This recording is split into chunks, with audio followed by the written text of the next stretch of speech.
Welcome back to another episode of What Are You Made Of with your boy, the unstoppable Mike C-Roc. Thank you so much for joining us. Appreciate your following the Waymo movement, the rocket fuel movement.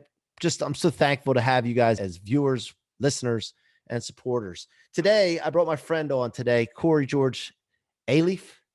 Elieff. That's why we made it George. It's just so much easier. Corrie George. Yeah. My name's Ciorrocco, and that's why they call me C-Roc, because the same issues. But anyway, I brought him on today. He's a friend of mine. He is the co-founder of Grant Cardone Canada, and also the CEO and co-founder of YESA, YESA Inc., Young Entrepreneur Sales Academy. He's a philanthropic entrepreneur.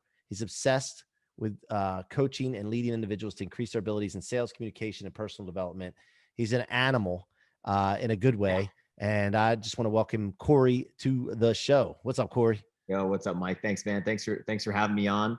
Yeah, co-founder of Grant Cardone Canada. So I bought the franchise, exclusive franchise for Canada for Grant Cardone in 2017. That took me a year to negotiate that deal. And then I also own a company called YESA, Young Entrepreneurs Sales Academy. It's a sales company. So it's not really, it is an academy, but I mean, what we do is I build sales companies, period. So let's say you had a product, I build a sales team for like 50 people. They work for me, but they sell your product. Right. And when they work for me as a party selling your product, I put them through like vigorous training, public speaking training, how to dress, how to speak, how to shake someone's hand, how to represent themselves, how to negotiate, how to close, and then eventually how to manage, how to lead. So we put them through a full academy of learning while they're selling, while they're doing a job, and they constantly are going between learning. So every morning they'll learn about 30 to 90 minutes, and then they'll go out in the field and they'll apply it every day. So those are my two businesses. One's that's not just phone sales. That's actually people going outside sales as well. Yeah. So right now that business, the YESA business, is actually all in person. So it is residential door to door right now, but we'll be expanding. I got 2 verbal contracts, on the horizon for B2B as well. The whole idea, if you want to get into it, of how I started that, I can tell you, but is there's too many people coming out of schools that don't have the competency, the wherewithal to hold a sales executive position, a B2B sales position. There's too many people coming out of school who don't know how to be a real sales professional or even a business professional. So I looked at what is an entry-level job that would help them build the most skills, give them the best practicum for us to teach them business. Funny enough, it's door to door, like no question. Door to door and phone sales is the most basic set of skills if you want to be a successful entrepreneur that you need to learn first, period.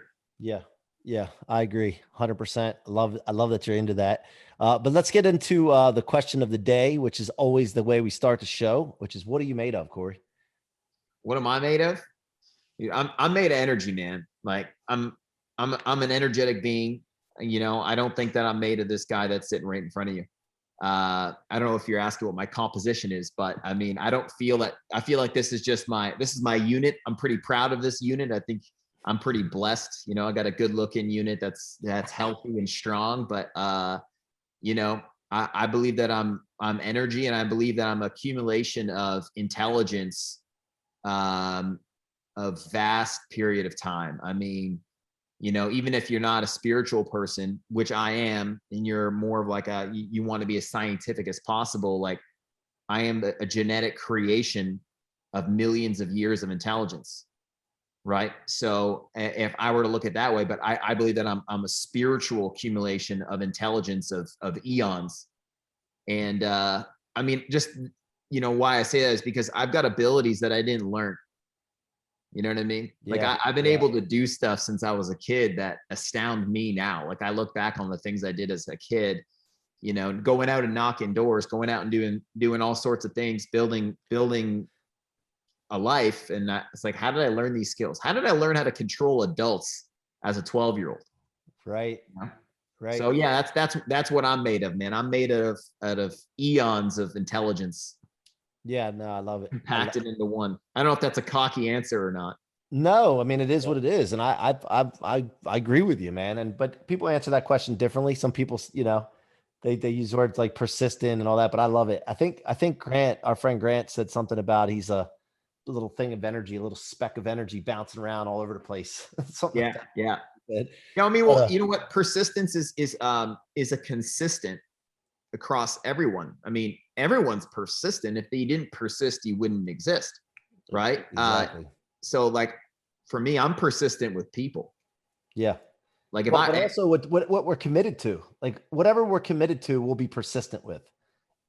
totally, That's totally, it. Like if you're not persistent on something, it's because you just didn't commit to something. Like you don't want it bad enough. yeah, But I 100%. agree. And being able to control adults. Dive into that a little bit when you're a kid. Yeah. I'll be real. Pros and cons. High school, elementary school, grade 5, I started, and I recall, I even know who the teacher was. It was Mrs. Snyder, and I started not doing schoolwork, started falling way behind, and she would approach me and be like, "Hey, like, you're behind on your work. You didn't do your homework again." And I started getting into this unethical approach to handling schoolwork, which is I would just handle the teacher. And I would, some of it was lying, but some of it was just straight up persuasion.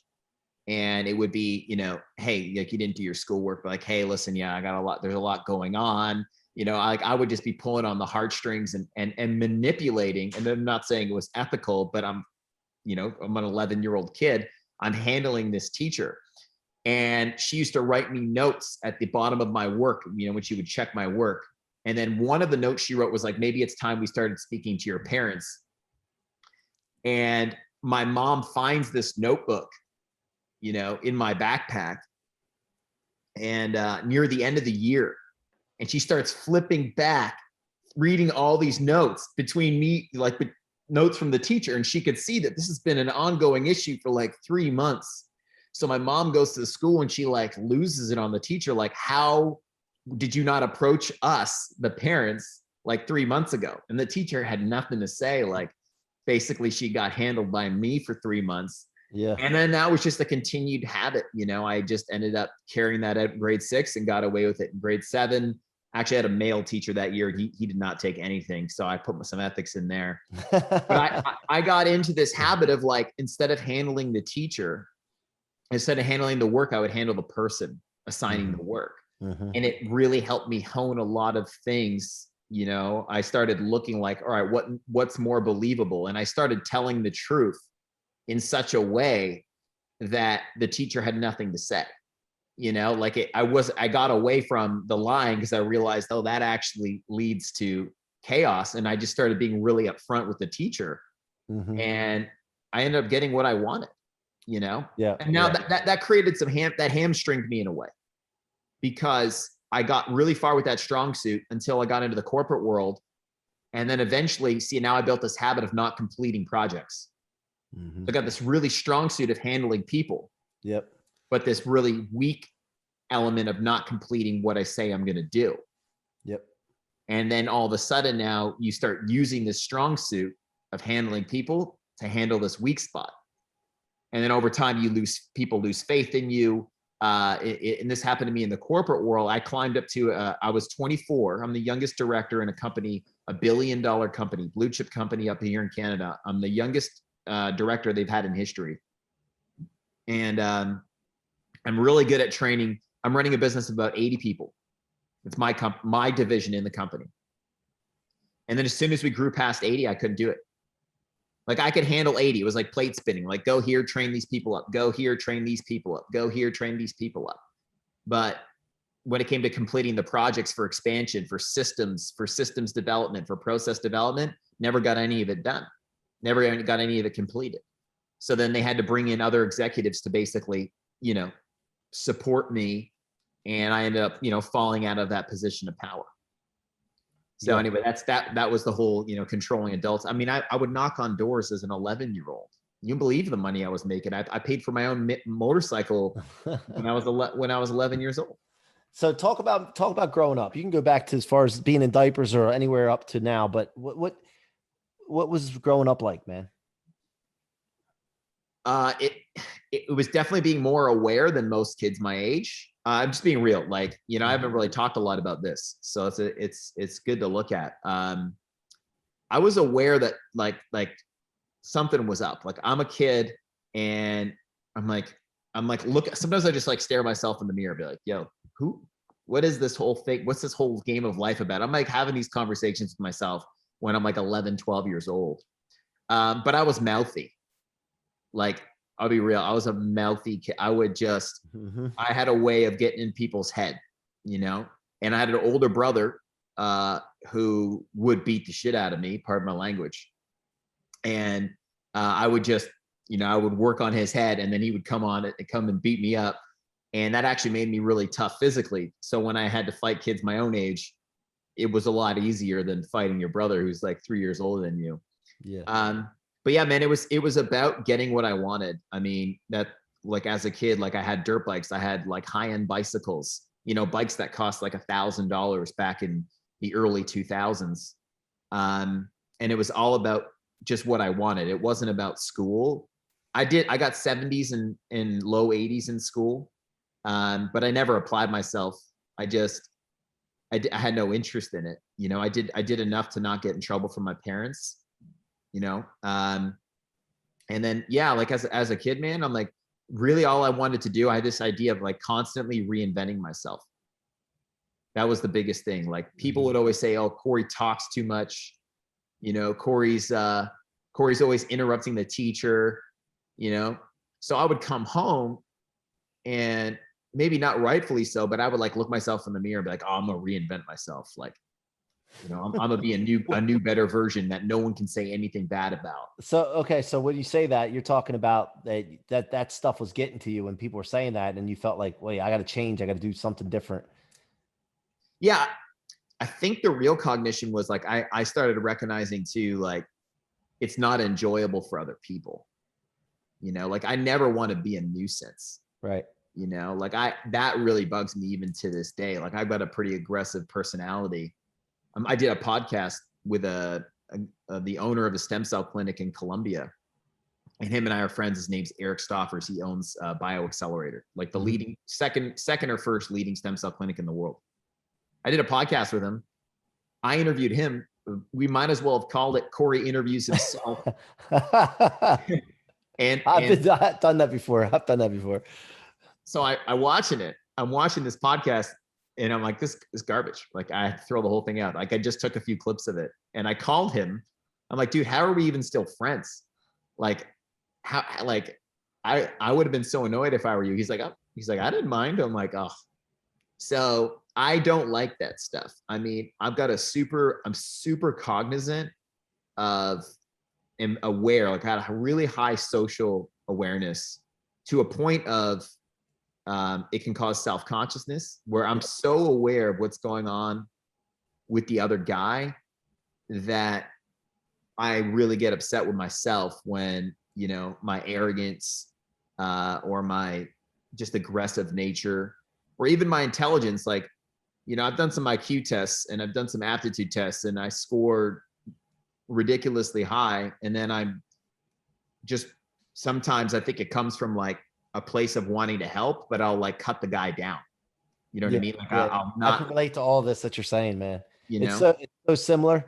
Same thing. I grew up, people would say I was stubborn.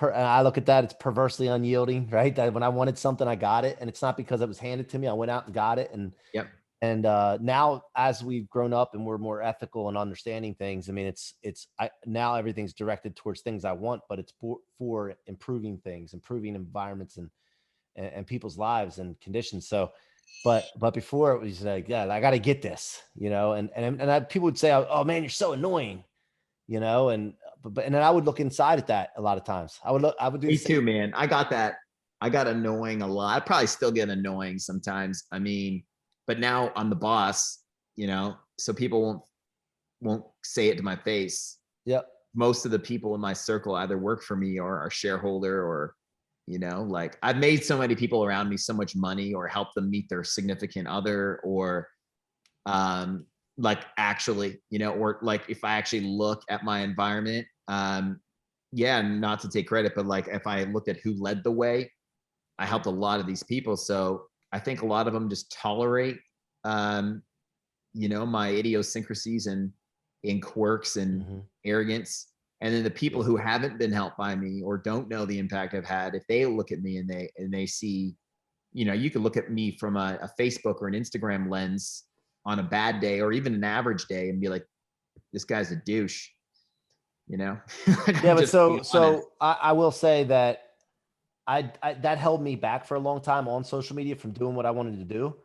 And then hanging out with Grant, like watching him and just following the blueprint, I just didn't care anymore. I'm like, hey, dude, if people say something, if I'm a douche or if they think I'm a turd or whatever it is, I don't give a shit. That's their problem. That ain't my problem. I know where I'm going, and I started thinking that way.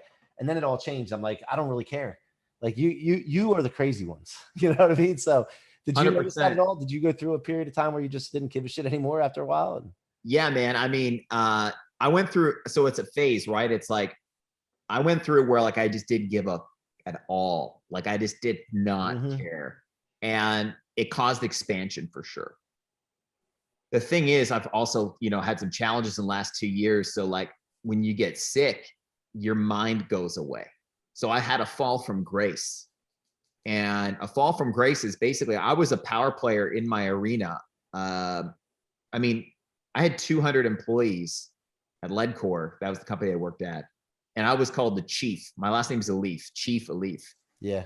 And out of that 200, not only that 200, but that business cycled every 8 to 12 months where we had like, because it was a door-to-door and B2B business. Yeah. Turnover. So, I mean, we kept the top 40, but the bottom 150 or so would cycle. So you run that business for 4 years. Now I've trained and educated thousands, or whatever, about 1,000 people in the Vancouver area, all between 18 and 30, and they all end up at other sales companies. So they all know who I am and respect me. And then what happened was, and I'm this power player, like I'm healthy, I'm jacked, I've got a sick car, I'm like, I'm a great public speaker, and I'm talking about health all the time. And then boom, I get sick and I lose my body. I lose my sex appeal. I lose my ability to work. I can't even drive the cars that I own. And now it's like, and so whatever, I bounce back from it really fast. And now I use that as a triumph. I'm like, oh, I whipped this disease that everyone said was incurable, but I didn't. It didn't beat it that quick. It took me, I'm still ironing out the details now. Like I still relapsed after that and after 2 relapses, my confidence got shook. And then I started like making my comeback again. And then I, started caring again and what people were thinking. Yeah. And I think there's a difference is you need to care about what important people might say.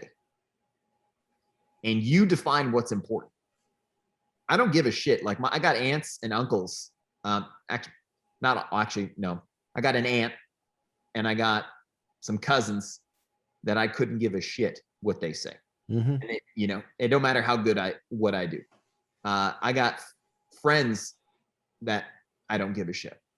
I got, a stranger online is not going to take me out of my way anymore. Used to. Yep. But yeah, if my team that I'm working with all have something similar to say, and I look from my own viewpoint and I can see it, then I'll investigate. Yeah, I agree. Yeah. That matters. Yeah. So that's just the transition. The fall from grace, though, I mean, I've been humbled in a good way. Like people are like, oh, being humbled is a good thing. Yeah. Being humbled can cause you to oversimplify things where you're like, oh, like I was arrogant, therefore I've been humbled. Like, no, like you really need to look, you really need to you can't just broad stroke things. So being my fall from grace, dude, like I'm talking about your girl doesn't even want to sleep with you anymore.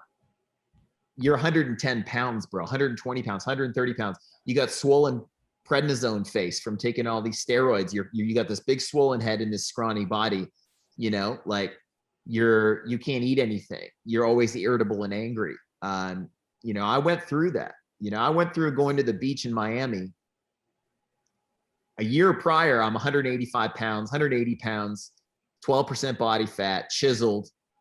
You know, I'm used to people looking at me and, you know, feeling good about it, you know.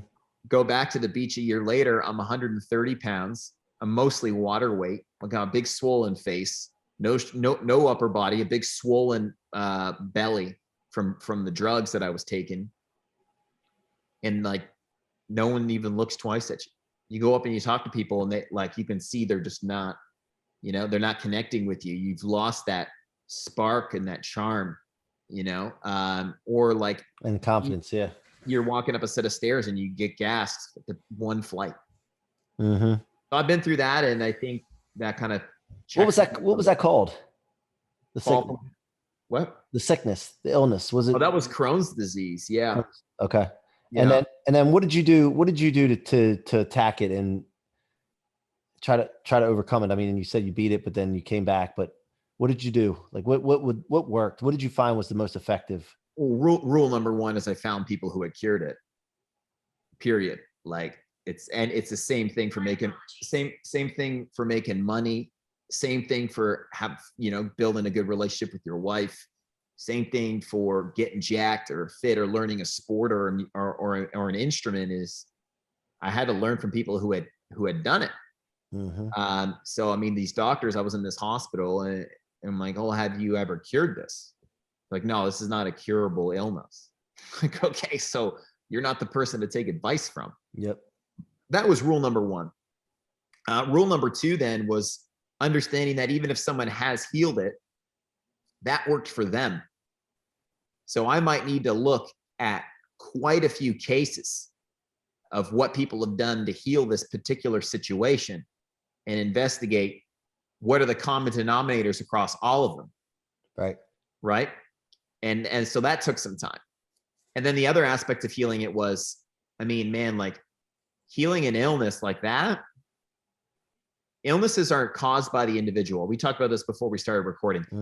100% responsibility. So I had to make a list of everything that I did to give myself that disease. Whether it was my emotional patterns of, I got super angry in my teen years. Like I had late teens and early 20s was walk around in anger a lot. Anger is cortisol. Anger is adrenaline.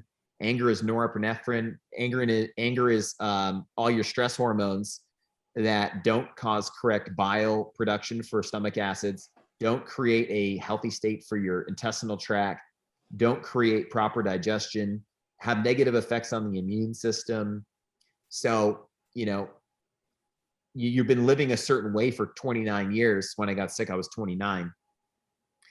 And now you're just going to change it just like that. You've been eating a certain way, you have addictions to certain foods and things like this. You meet your needs that way. Like anyone that tells you that you're just going to change that in 90 days, you've been living that way for 29 years. I would argue I've been living this way for eons. As a spiritual being, I've been on this path, these patterns for eons.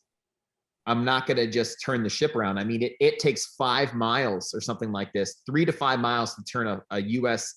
Nuclear aircraft carrier around in the ocean. 3 to 5 miles to turn that ship around. So you got this incredibly powerful being running in a certain direction who completely disintegrates to nothing, physically disintegrate, emotionally disintegrate, spiritually disintegrate. Okay, great. Well, like I learned to run a certain way. I have to now relearn how to run. I have to learn how to operate in this thing called life in a different way. That's going to take some time to change. So I had to switch to this plant-based diet short term. And I'm like, mentally, I couldn't get my head around that, So I kept going back to other things that I shouldn't have been eating. And then I also was supposed to just chill. Like I was supposed to not experience cortisol spikes, not experience stress hormone, and just relax. Well, like, dude, you're looking at a guy who has always lived an extreme life. I'm just not going to stop being extreme. I'm addicted to adrenaline. I'm addicted to cortisol. I'm addicted to cortisol. Yep. If I don't have cortisol in my life, I'm going to pull it in via an argument on the road with some guy, via street race, because I street race cars, whether it's, the kind of movies I'm watching, I mean, we're talking about a full remake of the individual where you as a spirit have to gain complete control of the mind and what it's addicted to, and the body of what it's addicted to on a biochemistry level. It's a complete separation of becoming an operating spirit where you're now completely operating yourself from what's the most intelligent thing to do versus what's the most sensational thing to do. Yeah. And that's I probably, to be real, that's a lifetime for most people. Most people actually never get there. I mean, your billionaires, your super wealthy people, they're in an operating state of spirit where they are operating themselves. Their body and their mind is not operating them. This is a change that I knew I needed to go through. Like my goal, I'll be a billionaire by the time I'm, I don't know, I hope not 45. My goal would be by 40, because I know success is exponential. I mean, I built almost a $10 million company in 3 years from the ground up, from zero, from my condo. And getting from 10 million to 100 million is all about systems and scaling. I don't actually know what it is to get from 100 million to a billion, but I'll figure that out too. I'm not thinking about that right now. I'm thinking about how do I get from realistically that 10 million mark to probably 40 or 50 million and then 100 million. But I mean, you also can't do that stuff unless you're in control of yourself. Yep. So the illness was a blessing. Yep. I love everything you're saying. I mean, and the other thing is somebody's done it before. Somebody's gone from 10 to 20 to 50 to 100 to billions. So it's not like it's not been done before. And I think that we can achieve things that haven't been done before. Like so if it's been done before, dude, we just got to figure out what the steps are. Follow the steps, follow the blueprint. 100%. So talk about responsibility and why that's important. You mentioned this 100% responsibility thing. It's a really hard thing for people to swallow. I mean, even the mainstream media attacks that concept. They say it's a right-wing idea. Like it's basically this: if I'm a victim, I can't fix the situation. So when I got sick and the doctor tries to tell me that it's genetic, which is the most ridiculous thing in the world. Diseases are not hereditary. Eating patterns and emotional patterns are hereditary. Growing up in an emotionally up and down house, which I did. I mean, my parents are intense people. You know, they also had a business that flourished for a period and then, fizzled. And that I watched, my father's own fall from grace, and then his recovery. But I went through a lot of emotional shit as a kid. Mm-hmm. So that's hereditary. But that doesn't make me responsible, right? Like that makes me a victim. Yep. So if I'm a victim, I can't fix the problem. And no one wants to say this in a modern world. They want to convince us that, and there are people on the receiving end. I'm not saying there isn't cause and effect. If I throw a tennis ball at the back of your head, your effect. Mm-hmm. Okay. Period. Okay. Now you put yourself there. So wait. So you're telling the difference is taking responsibility or being responsible for something. So you were responsible for throwing the tennis ball at my head. Yeah. But it was my responsibility. I have to take the responsibility, or otherwise you can keep throwing the tennis ball at my head over and over and over again. So that's the difference. Yeah. And there's the other aspect of like people want to simplify what they can't explain. So energetically, what were you thinking? When have you thrown a tennis ball at somebody that you might pull the situation? Or when have you done something similar to someone that you might pull the situation in yourself? Mm-hmm. Do you know what I mean? Like people don't want to think like that because it would have to mix science and religion. No one wants to mix science and religion together. Right. But I mean, when the Vedas, when the original Bible, and the Dead Sea Scrolls and all the ancient scriptures, whether they're Egyptian or they're Sumerian or they're, I look at any particular philosophy, every single one of them talks about, a karmic value, cause and effect. So if I'm fully responsible, then that means that anything that the world is doing to me, I have either at one point done to it or I've invited it. Mm-hmm. with a level of ethics, with a level of morality. Like I am responsible. Now, in a modern world, in a dying society, and culture will say that there is nothing metaphysical. Everything is physical. Everything, has to be explained through, like they don't believe in karma or or an energetic inflow, outflow, give and receive. People don't, a dying culture and low income level people, majority of the planet, believe that stuff doesn't exist. The elites of the planet understand that that's how you manage your life. Yeah. So that's where I'm responsible. Like, man, dude, first of all, I damaged this body. I abused the shit out of it. I did a bunch of drugs. I took pharmaceuticals at a young age that caught for acne. Funny enough, that company got sued for causing Crohn's. I, experimented with cleanses and natural health remedies that were like, not like, don't do cleanses, dude, unless you're sick. Like if you have cancer or some kind of like toxicity problem, like it's a fad. Colon cleanses, like flushing out your colon is a bad idea. And I did a ton of that. So I just made a list of everything that I did and made myself responsible to fix the problem. Same thing in business. I'm always looking back on how I'm responsible. Like, I don't live in the past, but I learned from it. Because it gives you control. And then when you give up that to like the media and then those that are in power, of course, a lot of those want people to be victims, and that gives them control, right? That's right. Because then they can sell them something. Yeah. That's what it's all about. The biggest thing that people are being robbed of is their responsibility. It's the number one theft that's going on planet Earth right now. Oh, you're in some Asian thing going on right now. We're not even allowed to talk about it. Okay. Yeah. Like, dude, oh, that they're the new victims now. Like every group has it, and then at the end, guess what? Who'll be the victims? Straight white males. That'll be the victims. 50 years from now, there'll be racism against straight white males. Yeah. And look, I have conversations with all different races. Yeah. Yeah, dude, my whole company, my whole friend network. No, what I'm saying is that all the ones that think the way that I think are the ones that take responsibility for things. And the ones that are complaining about a lot of things. Now, don't get me wrong. There are some problems out there. There's systemic imbalances without a doubt. But just making something out of nothing is a victimhood. And I've seen it over and over again. And the ones that take responsibility and do something about it and want to make change are the ones that I can relate to. We understand each other. Like we can communicate. And there's most of them, most people in protected classes are like that. They understand like, okay, look, we need to do something about this together. I can't just sit here and complain about it, but so if I may, go ahead. If I can chat on that point. So there's a problem. Let's just, we both agree there's a problem. Okay. Yep. So there's a systemic imbalance. There are cultural biases. There are institutional biases. Okay. What we do, if I want to control a population, see, people don't think in terms of, if like they just don't think long term.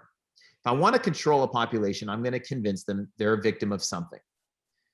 That's one of the first ways you get control of a population is you take away their responsibility. Yep. The next thing you do is you assign the wrong solution or the wrong cause to the problem. Okay. So the cause to systemic racism is privatized prisons, period. Like we have a prison system that makes money off of prisoners staying in prison. And those privatized prisons are owned and, are the financial beneficiaries of that system happen to be certain groups of long-standing politicians and, corporate oligarchs and things like this. So that's one. Another one is the destabilization of the family unit. Right. So we destabilize the family unit because in a communistic state or a socialistic state, imagine trying to run 1,000 people in your company, but you fired all of your managers and you only had one guy at the top and you only had 1,000 workers. Yep. Okay. It would be a really terrible company, right? Do you know what I mean? Like I can't manage 1,000 people myself. Yep. But if I'm like just cracking a whip, like work, that's it. Like you're just, that's the kind of world that creates. That's how socialistic states work. The goal of socialism and communism both is to remove all blocks between the individual and the state. You want the state to manage the individual. You want the state to tell the individual how to live. You want the state to tell the individual what he can do. You want the state to manage the individual's ethics and behaviors. So by destroying the family unit, both parents at work, right? Both parents not at home to have the dinner, to build some values into the kid and have the conversation with him. The TV on at dinner, the TV raising the child, the schooling system raising the child, or incentivizing this idea that marriage is a broken institution, that, you know, and if you actually look at welfare systems, they were incentivizing African-American families to get, not to get too political, but to get more money if the mother was not with the father. Yeah. So you're financially incentivizing that family to break up. Yep. And if you look at the crime rates of young Black males, for example, we're just talking about that issue, they skyrocket. Suicide skyrockets, crime skyrockets, death and gang violence skyrockets when there's no father in the home. Combine that now with the privatized prisons, and you can see who the real cause is. Well, you have these politicians that enacted this policy to pay these families more money to not have the father around. Right? We increase the punishment on drug crime, specific types of drugs. Right? And then we have privatized prisons to make money off of. The real issue is these what do you call them? Career politicians.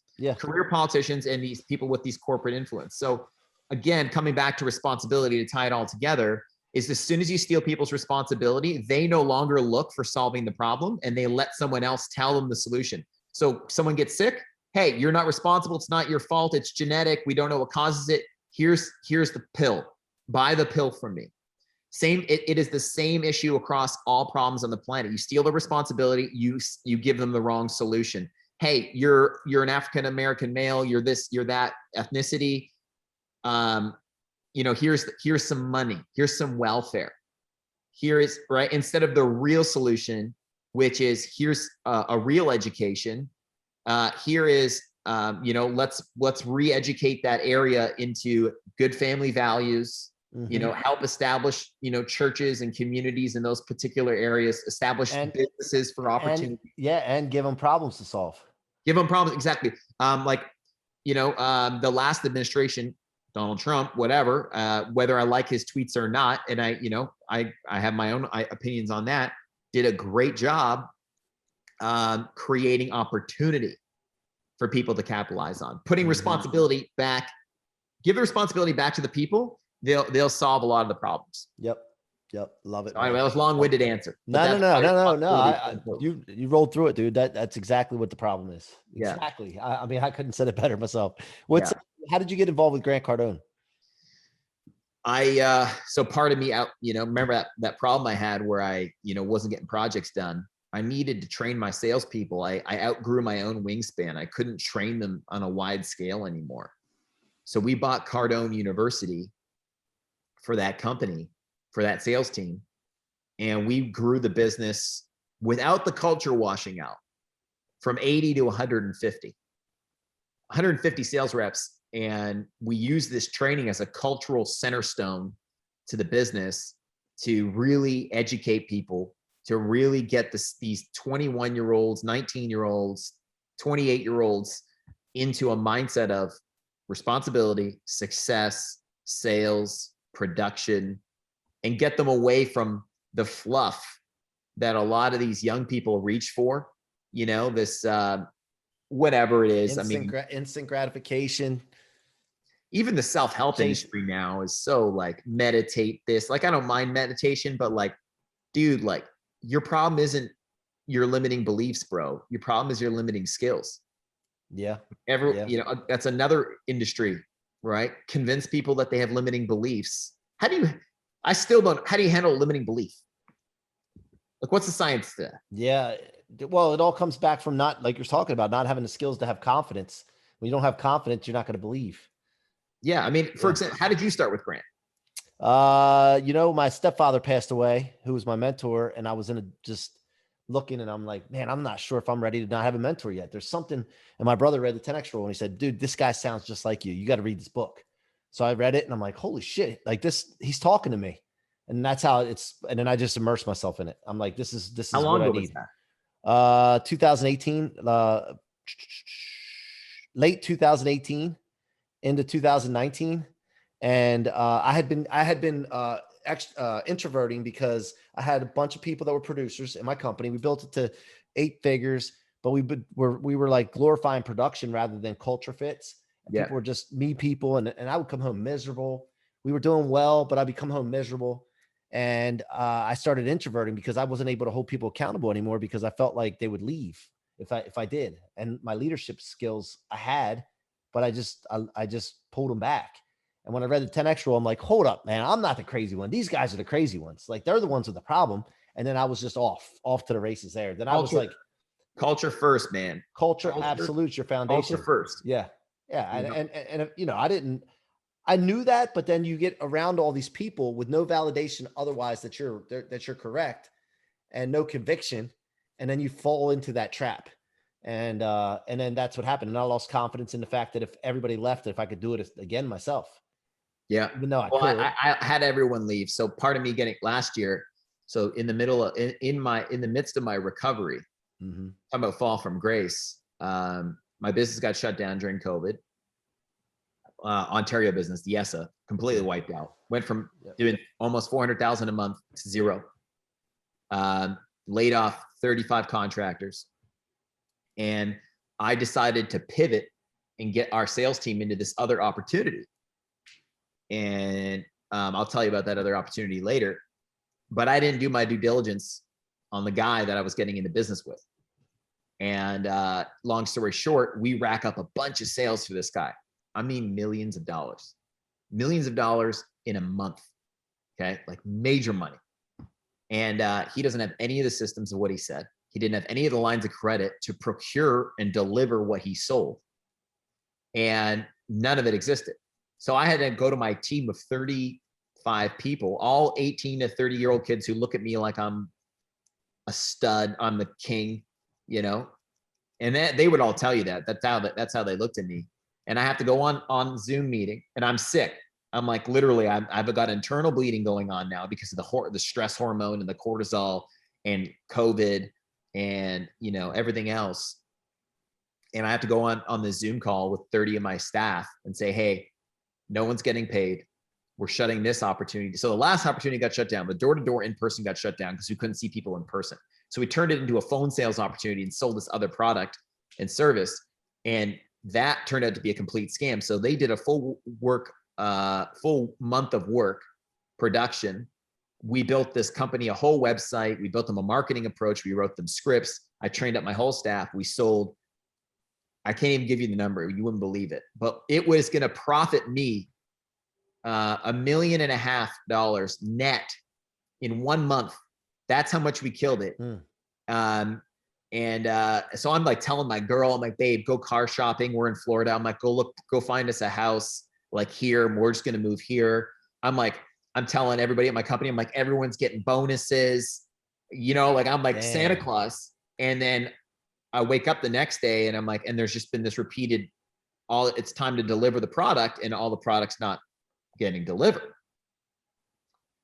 And I'm like, I start investigating and I find out that this guy is a charlatan and that I didn't do my due diligence. And now I have to take responsibility, go in front of my whole team and say, hey, I know I said that this guy was a part of my community, but it turns out that he's been excommunicated from that business community and that he's actually, you know, I didn't do my due diligence. So unfortunately, everyone's laid off. No one's getting paid and we're shutting the project down. Man. And we'll return to our door-to-door operations in the spring. And I lost the faith and relationship of my top 4 guys. I mean, they gave me some reason as to why they went on to other opportunities. Right. I mean, people don't leave companies, they leave leaders. Right. So I knew that they were leaving me. And then, yeah, my health just went, I lost 30 pounds that month, lost like, when was that? That was in June of 2020. Last year. Okay. Yeah. So and I had just bought that door-to-door company outright too. I had just literally gone all in. I had taken some money and basically I bought that company. I was a partner with them. And then we wanted one of the business partners to leave because he was this kind of a snake in the grass. And I gave him 600K to piss off in March. And then in March, it shut down. So I went all in. I'm like, well, whatever. I mean, the business is 400K a month, you know, profit margins 25%. You do the math, it's pretty good. Yeah. I'm like, I'll pay this money off in no time. You know, 6 to 8 months, we'll be in the green, we'll be killing it. Well, go all in, business shut down. Damn. And pivot, do a new business, scam, lose all the staff, lose my body. That was my 2020. And so then what happened? Where are you now? So then I couldn't, and I was supposed to go get some stem cells in the States. So that was the whole other thing too, is like, so remember I said, like, I had to change direction. I have to change everything about, I cannot be this, I can be go, but I cannot be go. Like, it has to be collected. It has to be collected, calm activity, right? Like, I can't just be careless anymore. Yep. I have to be not careful, but I have to be engaged or diligent, attentive, focused, and I can be industrious. I can take tons of activity, but I can't be skipping meals. I can't be living off of coffee. I can't be operating on stress hormone all the time. I've depleted those reserves. So you asked me, you know, where I am now, but like, I was using stem cells because they basically replenish those reserves. That's what stem cells do. So they give you your reserve back that you had when you were in your 20s. So stem cells actually allow me to cheat. Right. Even though they allow me to eat the wrong foods. They allow me to live off of cortisol. They allow me to crank like a mother, even though I should die because of it. So I'm like, hey, well, I'll use the stem cells as a bridge gap. Like, I'll use those until I can reprogram myself to calm the frig down. Yeah. To live a more to live a more leveraged life, meaning I'm going to really be more strategic. Until I can do that, you know, I'm going to use the stem cells. Well, I couldn't even get the stem cells because stem cell clinic was closed because everything was on lockdown. Anyway, so I got the business going back in September, but I was still recovering. I just got a stem cell treatment. I came back to work in November. We had our best quarter ever in company history, October, November, December. Like, best quarter ever. December, we made more profit in 1 month than we had ever made in any 2 months previously. So it paid off a lot of our bills. And then January. That was the sales training. That was the sales training company. Well, that business had its best month too. Yeah. But that was both. That was the YESA and Grant Cardone combined had their best months. I came back in November. Me and my team, we got back into sync. We smashed it. They smashed it really. Like, I was more so just directing at this point. Then the government shuts us down again for another lockdown in January. And then we came back, and we're now, we came back in February, and now March is looking like a good month again. Right. So we're good now. Like, it looks like the governments aren't going to do any more lockdowns because, well, they're the dumbest thing. They're bad for public health. They're bad for mental health. They're bad for everything. They're completely just, I don't even want to get into it. It's an asinine approach to handling. It's corruption. Our governments are corrupted. They're compromised, but we're good now, man. I mean, on our current trajectory, my goal is to hit 12 million in revenue by the end of the year. Let's go, man. Let's make it happen. Yeah. Let's make it happen. All obstacles get removed, turn into fuel, rocket fuel. Well, Corey, look, it's been great, man. I could talk to you for hours, which we will talk more later. Sure. We'll do a reverse. I'll have you on. So I just launched a podcast called School of the 1%. Yeah, let's go. We had some audio issues. So if you watch some of the earlier episodes, again, I'm not waiting until it's perfect to release it. I'm just releasing it. You should see some of my first shit, man. It was terrible. I look back on it. I'm like, holy cow. But I remember doing it and I'm like, this will get better. This will get better. But anyway, listen, I want to thank you for coming on. I look forward to developing a relationship with you, man. If there's anything I can ever do to help you as well. And I want to just, extend that out there to you. And, I'm wishing you the best. I know I went through some shit like you just went through in 2020 before. It gets dark. It feels like that's where the rocket fuel concept came from. And I want to end on this last question. What does the rocket fuel law mean to you of turning all setbacks, letdowns, difficulties into rocket fuel for your future instead of storing it in your tank? I'm sorry, instead of storing it in your trunk where it weighs you down, you store it in your tank for fuel. What does that mean to you right now, especially? Man, I mean, I look at all of it and I say, like, every single one of these opportunities, problems. I'm already programmed now where I look at them like that. Everything that's come my way, there's been a lot of hate too. We didn't even get into that. You know, I've had a lot of people try and take me out, ex partners, ex employees, things like this. All of it now is something that I look at those situations and I'm like, hey, nugget, like nugget of knowledge. Like that's fuel. That's your long burning fuel. So that's your, there's different types of fuel, right? There's fuel that is, that burns up really quickly. Okay. That's like your nitrous oxide. Like nitrous oxide is NO3, 3 parts oxygen, burns very fast. Yep. Okay. Whereas like if I'm burning something like oil, like actual oil, like oil doesn't burn very well. It's very low flash rate, very high flash rate. Sorry. But, it doesn't burn very well, burns very long, right? Like, or coal. Okay. That's the knowledge. The knowledge is the slow burning. It's the big log on the fire. The haters, the arguments, the doubters, that's all your kindling wood. That's all your paper. So for me, like all the noise, the little petty arguments, the guy starting a company, even though he has a non-compete with me, I had some kid who worked with me, taught him everything, like a ton about sales. I wouldn't say everything, that'd be arrogant. Taught this kid everything that I know about sales. And, he's never broken 100 grand until he worked with me. Made 200 and some odd thousand his last year with us.